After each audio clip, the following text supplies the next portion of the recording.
friends, it's Christine Vicenti with Queen City Stamp Art, and I'm back for day 3 of the 12 Days of Christmas card series.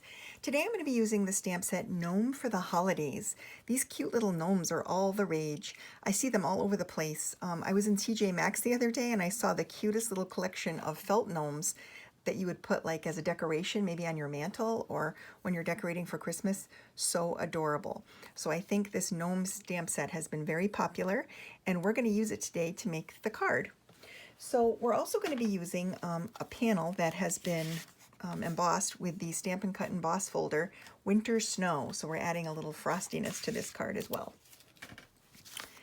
So we're going to start with a normal base card in Whisper White, and we're just going to fold it in half.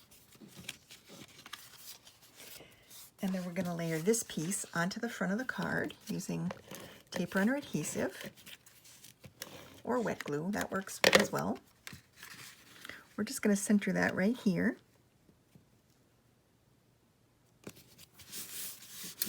And then I'm also using a little bit of Designer Series paper, DSP, from the 'Tis the Season 6x6 paper packet. This is a really beautiful traditional paper packet with all kinds of fun little patterns. We're just going to lay this on the front of the card here like this.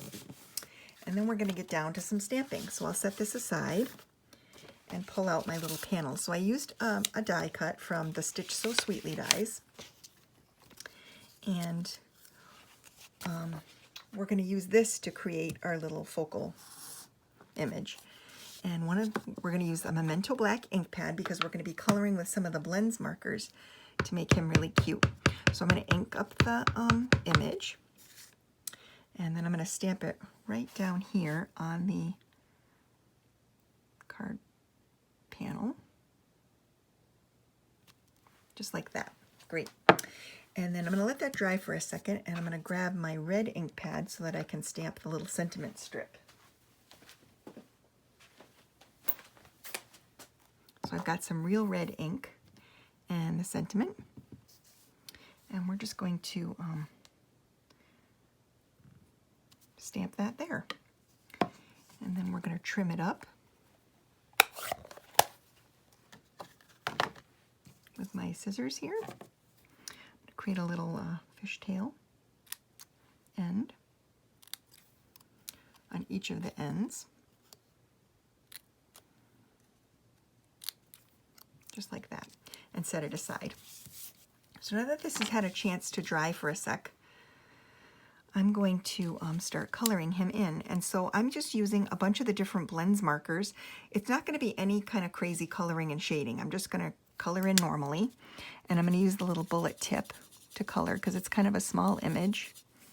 I'm going to color his nose and his little hands, this petal pink color. This is dark petal pink. And then I'm going to color his shoes in red.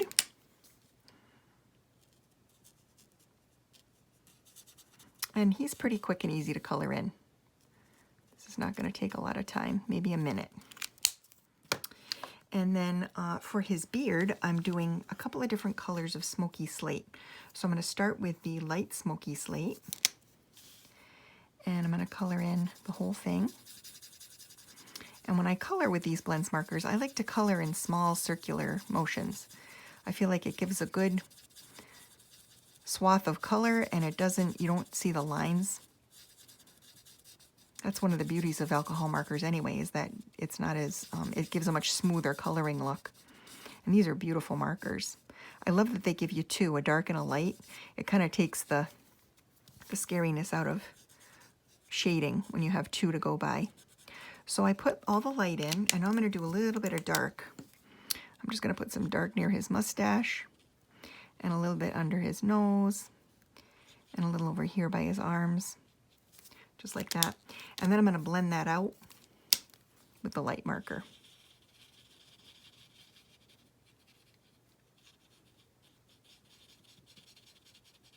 Just like that. Then for his hat, I'm going to do the light pool party.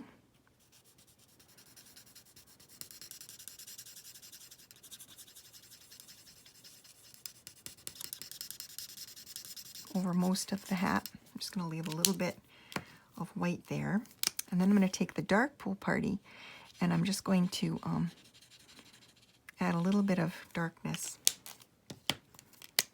and then come back in with the light and kind of blend it out. And that gives a little bit of shade to his cap. And then for his little suit, his little arms, I'm going to color those in green, this granny apple green. I'm using the dark marker for that. I'm just using the little brush tip. And then I think I might have colored part of his suit in gray. So I'm just going to go over that with the green. So you can see part of his legs, just like that. That's better. And then for the little bell on his hat, I'm going to color that in light daffodil delight, just to give it some yellow. That looks really cute. I'm just going to grab one more marker so we can color in some ground under him. This is the light crumb cake. And I'm just going to take the bullet end and I'm going to just color some little ground to ground him a little bit so it doesn't look like he's floating in the air. Gives him a little place to stand. Like that. And that's it. And now we're going to add this to the base card. So we're going to pop this layer up with some dimensional adhesive. Very easy coloring, but it's fun because you can really customize his outfit, his beard, his skin tone, whatever you want to make, you can make when you use markers or colored pencils or whatever your favorite coloring medium is. And they're such small images, they're very easy to color very quickly. Okay, so we're going to add this to the panel, and I'm just going to center this top to bottom and side to side, just like that. I like how the red kind of brings out his shoes, and then the pool party brings out his hat, and the snowflakes on there kind of mimic the snowflake embossing. It's very, very cute. So now I'm going to add a little bit of dimensional to, I'm going to use my mini dimensionals to add this little sentiment banner to the front of the card.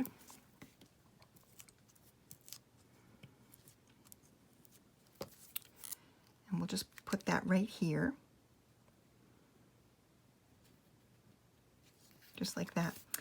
Now to finish this card, I wanted to share a really fun product called Shimmery Crystal Effects. This little product is in the August to December mini catalog, like the rest of these supplies, and it's just a little tube. Crystal Effects is actually an adhesive. It doubles as an adhesive, but it's fun because you can add it to projects to add dimension and shine. So we're going to add some dimension and shine to his hat. And what I'm doing is I squeezed out a little bit of this product onto his hat, and I'm just moving it around with the pen. It's like a little pointy pen cap, and I'm just kind of moving it around on his hat to fill it all in and make it shiny. Now this takes a good overnight to dry, I would say. I wouldn't try to touch it or move this card or put anything on top of this card for a good several hours anyway, but I tend to leave them overnight when I make anything with this. I love this product, and this happens to be a shimmery one. So it actually has some, it's a clear glaze, but it has a shimmer to it, like a little glitter. So then what I do when I'm done is I smack the card on the table a few times. I give it a really good smack, and this kind of flattens it a bit and gets the product to even out a bit, so then it dries a little bit more smoothly. And what you get when you're done is a really cute dimensional looking hat that has some shine and some texture to it and a little bit of sparkle. I think you'd really love it if you tried using this product. It's fun to use to fill in things, and as I said, it doubles as an adhesive, so if you needed a good wet adhesive, this is a great adhesive as well. So I hope you enjoyed the card for today. Don't forget to grab the free PDF over at Queen City Stamp Art on the blog tab for this particular card. Just click on the photo and it should bring you to the actual post where there'll be a link to download the free PDF. I'm so happy you're joining me this week. Until tomorrow, thanks.